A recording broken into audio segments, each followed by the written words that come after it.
You know, it's kind of rude to walk around in here and not give me so much as a hello.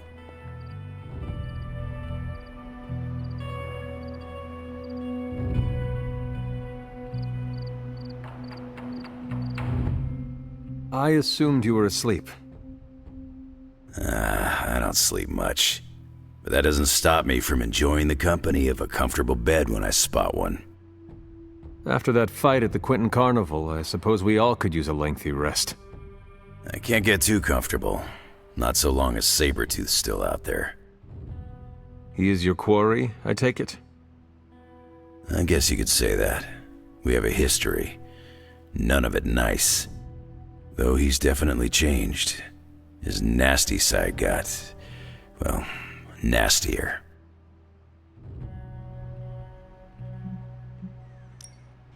From what I have seen, he should not be much trouble for you. I've been tracking and fighting him for decades. If he was easy to handle, trust me, I would have put him away for good ages ago. This last time, though, he's gotten even more deadly. Then I hope you can rise to the challenge. Does not look like you are planning to stay long.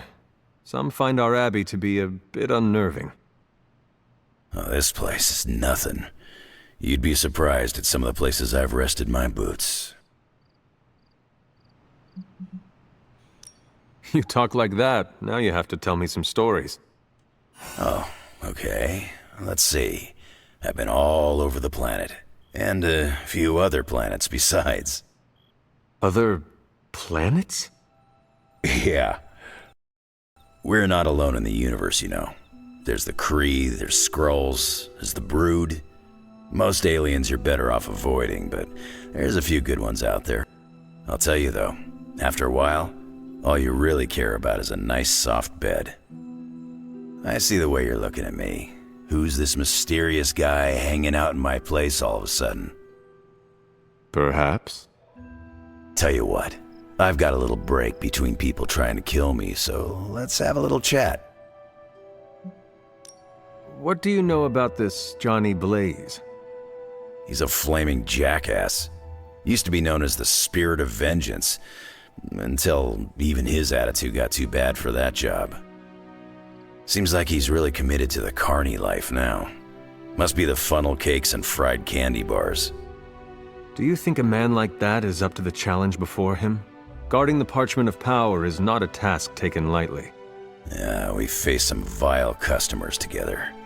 He may not have the flaming skull thing anymore, but he's got guts where it counts. How long have you known Sabretooth? Seems like you two have a history. His real name's Victor Creed, and you're right. We've got bad blood going back a long time. Believe it or not, we used to be teammates and pals. Kinda. They say familiarity breeds contempt. Yeah, well, they get things dead on sometimes. Didn't take me long to notice he wasn't exactly playing with a full deck. Creed and I have long since chosen to follow different paths. Yet somehow we keep ending up at the same friggin' destination.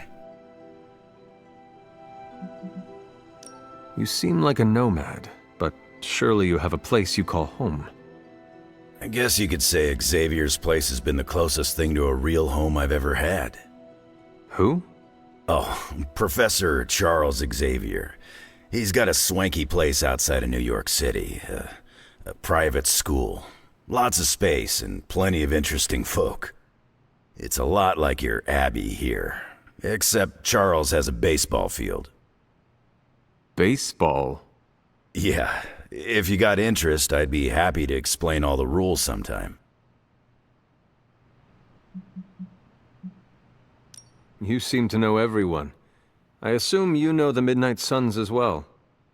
I know some of these kids. Didn't know they got themselves a band name. Who do you know? Magic, for instance. She's the kid sister of a buddy of mine, Pyotr Rasputin. I call him Colossus.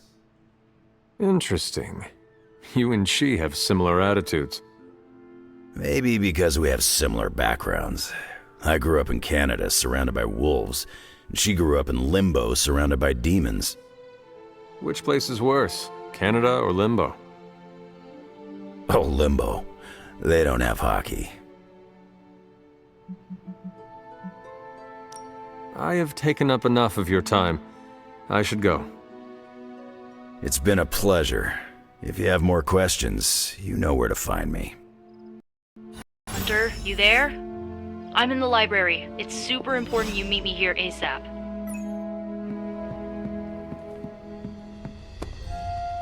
This is bull. Grade A bull. I saw a listing for...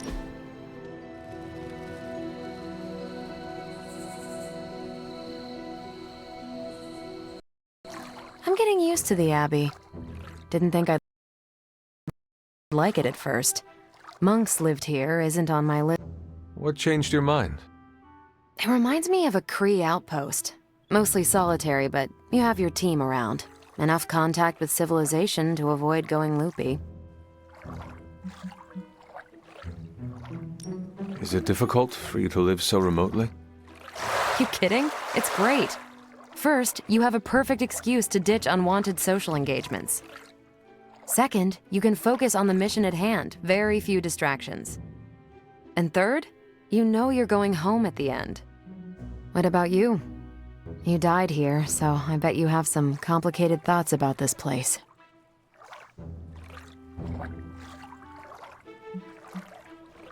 Yes, there are bad memories. But the good ones outweigh them all.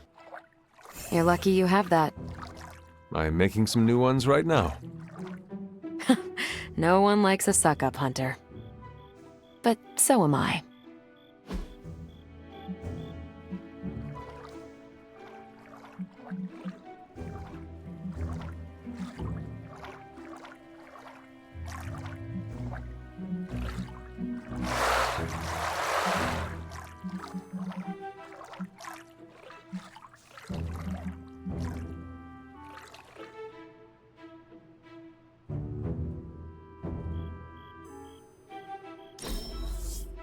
We're doing this again. Make plans.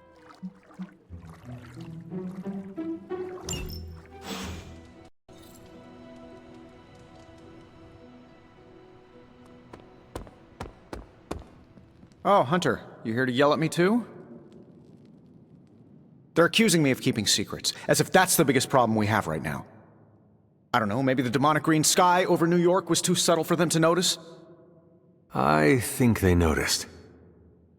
Well, it wasn't intentional. We were supposed to win in New York. We weren't supposed to lose the Sanctum, or Avengers Tower. Or Banner. I mean, call me crazy, but would sitting everyone down and telling them all about Blaze and the Parchment really have made a difference? I understand why you did it. The fewer people who know about the Parchment, the better. That's exactly right. When everyone operates on a need-to-know basis, they can focus. Is that how you are able to focus? Well, no, I need to know everything. Things are spiraling out of control, and right now, I just need to figure out what to do about this prophecy. You really think you can stop the Darkhold's prophecy by working in here? Well, I'm kind of known for making the impossible possible. Give me a couple hours and a decent lunch, maybe an Italian hoagie, and I can fix anything. Trust me. If you want to stop the prophecy over lunch, I think you will need a bigger lunch. Well, I need to be careful not to eat too much, especially carbs. I just blow up and, blow up. Huh. Please excuse me, I need to jot down some ideas. Are you making prophecies of your own? Shoo, go, genius at work. Gotta get a sign.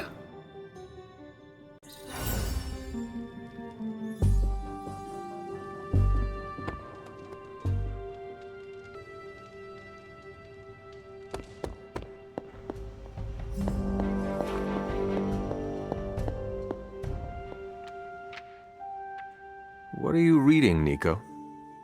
A limited edition print of the Book of Thoth. The Book of Thoth? Where did you find a book of such rarity? I didn't. Someone just left it out. Weird, too, because I was looking for a book on chaos magic so I could understand Wanda's grimoire a little better. I didn't think I was gonna find any, since Caretaker probably hid or burned every single text on the topic. But, poof, here this was, waiting for me.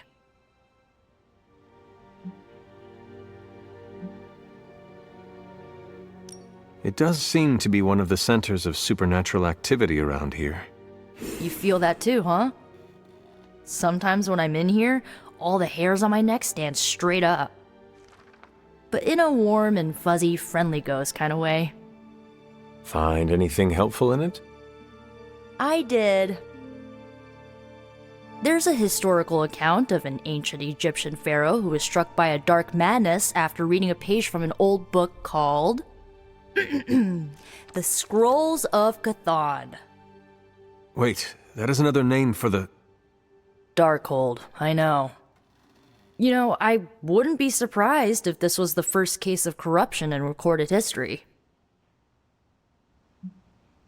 Was this pharaoh's corruption ever purified? Hold up, I haven't gotten to that part of the story. So the legend goes that nothing could cure the pharaoh until this traveling light worker came along, laid his hands upon the pharaoh, and recited an incantation. The pharaoh came back to his senses and returned to his good old classical Egyptian disbody self. Sounds like the best possible outcome was reached for everyone involved. Well, not for everyone. So like, when the light worker recited the incantation, he absorbed all the pharaoh's corruption into his own body and, died. He did not survive? No. But the lines of the incantation he used are scattered throughout this book. I'm gonna have Magic help me transcribe them and see if we can use them to cure Wanda. Let me get this straight. You and Magic plan on piecing together a 100,000-year-old incantation that worked once and killed the person who said it? Yes?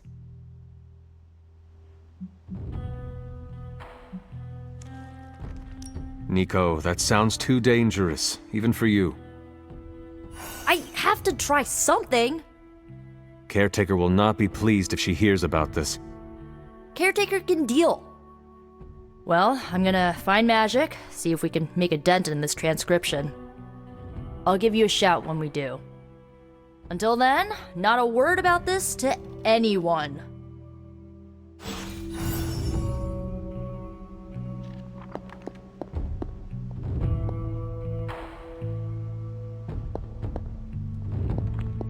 Glad to see Nico found the book I left out.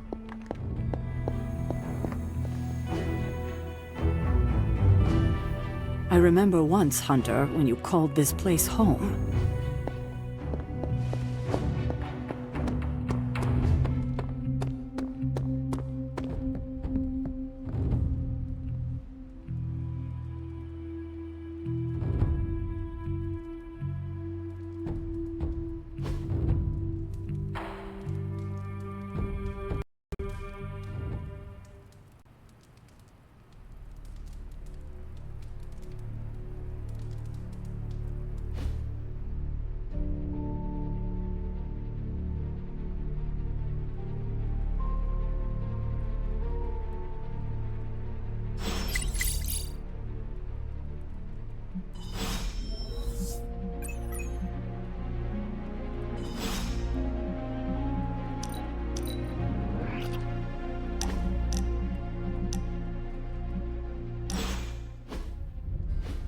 You wanted to speak, Carol?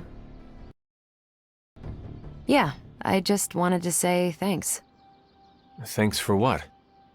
For surprising me with your unexpected friendship. I did not see that coming. Believe it or not, I don't have a lot of peeps I can call friends. Not close ones, at least.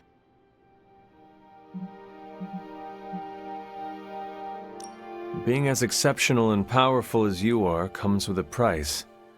And that price is often loneliness. Yeah, sure. I've heard that cliche a million times. It's lonely at the top, right? But I didn't choose to be this awesome. It was kind of thrust upon me. Like that high school vampire slayer in that show Nico made me binge watch with her. No, that character had a group of close friends who helped and supported her. See? Even the Slayer has more of a social life than me. I'm glad you're here, Hunter. I feel like you get just how heavy all that extra baggage can be when it comes to having crazy freaking superpowers.